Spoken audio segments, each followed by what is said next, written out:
Bonjour à tous et à toutes, je ressors juste de ma séance de gym, donc je suis un petit peu mouillé. J'avais un autre t-shirt, mais celui-là, bon. Donc j'attends de prendre ma douche et dans cette attente, je vais vous parler encore de cet ouvrage de façon tout aussi embrouillée, parce que c'était, je trouve, mes dernières vidéos étaient vraiment très embrouillées, hein. J'avais parlé des hôtels, vous trouvez une liste d'hôtels, c'est intéressant, hein, tout à fait intéressant. Et on va citer quelques personnages illustres. François Ier, qui est venu à Thiers et qui a séjourné à Thiers en 1533. Après, il y a eu Montaigne, qui s'est intéressé à la fabrication des cartes à jouer. Et en 1619, le prince de Joinville. Voyons, il y a eu de l'élevage de vers à soie. En 1780, on croyait pouvoir acclimater les vers à soie et donc il fallait planter des mûriers. Et il restait, nous dit l'auteur, encore des mûriers vers 1915, en face de l'imprimerie Fayet, avenue Pierre-Guérin. Donc vous voyez, l'imprimerie, je suppose que c'est un de ces grands bâtiments assez beaux d'ailleurs, euh, qui sont rue Père-Guérin, mais donc elles n'existent plus, hein. Les marchandises, donc, et il y avait beaucoup d'exportation de marchandises, de couteaux exportés donc en Amérique. Donc il y a il y a quelques éléments là-dessus. Voilà aussi ce qu'a dit le chanoine Odigier, contemporain de Massillon. Voilà ce qu'il écrivait à propos de Thiers au début du XVIIIe siècle.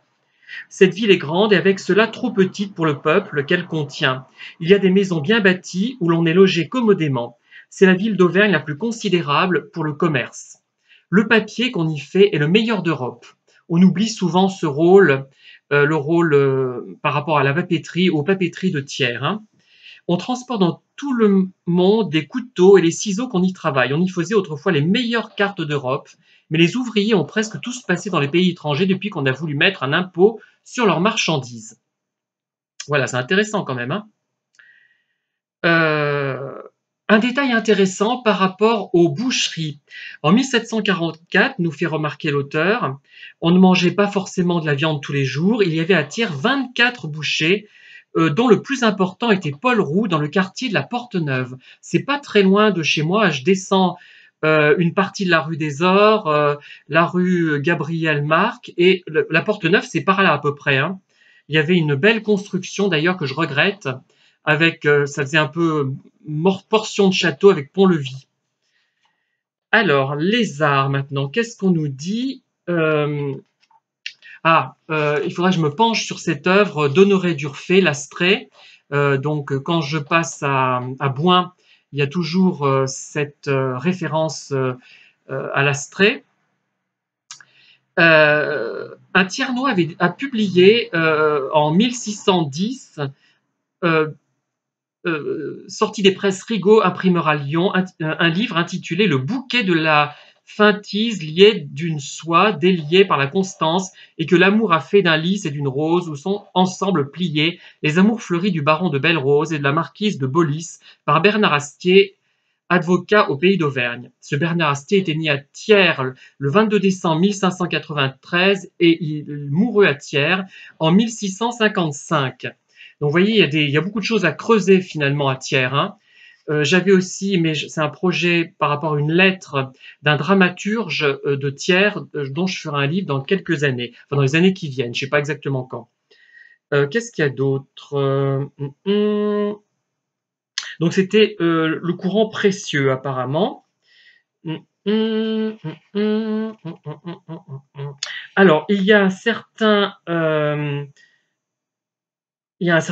il y a Mondori, le plus illustre comédien de son temps, euh, qui était né à Thiers également, si je ne m'abuse, hein.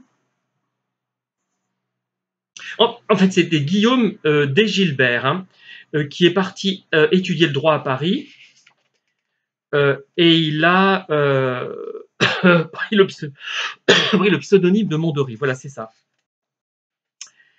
Euh, hum, hum, hum. Il est mort vers la fin de 1653 ou début 1654. Il est mort d'une congestion cérébrale en pleine représentation. Alors, voyons un peu ce que j'ai noté d'autre. C'est bientôt fini, je pense. Il était temps parce que c'est vraiment verbeux, hein, c'est bavard. Mais ça vous donne quand même une approche du contenu. Comme ça, vous allez pouvoir savoir si vous aurez envie ou non de lire ce livre. Donc, je crois que ces vidéos ne sont finalement pas si inutiles. Alors là, il est question de la baronnie de Thiers, qui est absolument immense. Hein. C'est impressionnant. Alors, et je voulais donc travailler là-dessus, mais c'est trop vaste, hein, je ne me rendais pas compte. Je suis un peu novice. Hein. Pour le mariage d'Anne Dauphine, petite fille de la comtesse Jeanne de Forez, elle avait passé, comme on l'a vu, aux mains de la maison des Bourbons. Puis elle fut donnée par le roi Louis XI à son chambellan, Jean de Montespadon, seigneur de Beauvoir et de Beaupréau, bailli de Rouen en 1465, pour punir le duc Jean II d'avoir levé des troupes contre lui, mais il fut presque aussitôt remise aux Bourbons, le chef de la famille, en prit parti pour le souverain. Elle s'est nouveau confisquée cette baronnie en 1527 pour sanctionner la défection du connétable de Bourbon. François Ier en fit don le 15 décembre 1531 à Antoine Duprat, seigneur de Nantouillet, qu'il lui avait demandé comme récompense du service rendu en présidant le procès du connétable. Elle fut rendue à Louis de Bourbon, duc de Montpensier en 1569. Marie de Bourbon, en épousant le duc d'Orléans, lui apporta en autre apanage cette seigneurie en 1626. Plus tard, en 1681, leur fille, la grande mademoiselle, tombée follement amoureuse du duc de Lauzun, en fit cadeau à son amant. Alors c'est intéressant ce personnage, je l'aime bien. J'ai lu un livre de vulgarisation historique sur mademoiselle de Montpensier et la duchesse de Montpensier. Je trouve ça très intéressant. J'ai vraiment énormément aimé et je voulais m'en inspirer pour faire un autre livre, non pas sur mademoiselle de Montpensier, la duchesse de Montpensier, mais pour prendre la tonalité de ce livre que je trouvais intéressant. Et ensuite, Antoine Crozat, marquis du Châtel, le grand-père d'une de mes futures héroïnes de livre, la duchesse de Choiseul, la plus célèbre des duchesses de Choiseul, du moins. Louise Honorine Crozat du Châtel. Il y a eu un opuscule sur elle, mais moi, j'avais récupéré une copie de ses lettres, des lettres qu'elle a écrites vers la fin de sa vie, dans les années 1704, enfin, vers la fin de sa vie, dans une période troublée de sa vie. Est-ce que c'était tout à fait la fin? Pas vraiment. Mais je vous en ferai part dans les années qui viennent. Hein. Le financier, c'était finalement un arriviste. Et il y a eu un gros livre, un pavé sur Antoine Crozat, baron du Châtel. Je me demande si je vous en ai pas parlé dans une vidéo, qui est parue il y a quelques années. Hein. Le duc de Lauzun aurait peut-être séjourné à Thiers. D'ailleurs, j'ai lu un livre sur lui, il me semble, ce duc de Lauzun-là. Hein. J'ai la correction Mercure de France. Il n'y en a pas un qui est paru, non, il me semble. Une maison située à la rue Grenette et dont le portail s'encadre de 2 pierres de colonnettes géminées, pendant longtemps a été désignée sous l'hôtel de Lauzun. Le duc voulut rendre compte de l'importance du cadeau à lui fait par sa maîtresse. Va-t-il passer quelques jours à Thiers et logea-t-il dans cet immeuble? Voilà. Donc, bref. Donc, je ne vais pas trop m'attarder là-dessus. Vous lirez vous-même. Hein. Alors, l'immense baronnie de Thiers. Moi, je pensais pas qu'elle était si grande, effectivement. La ville et la paroisse de Thiers, donc. Le château de la Châtaigne, le château du Crau, le château des Ors, le château du Franc-Séjour, le lieu des champs, le village des Garniers, des Giraudons, la Feuille, les Salomon, les Marchandons, les Fumiereaux, Brugières, Ramrier, la Croze, Bonnemois, la Fougéras, Gosson, Chauchat, Pisbeuf, Le Lac, Collange, Le Bessay, Lombard, les Reynaud, Barbarin, Larigaudy, etc., etc., il y en a tellement.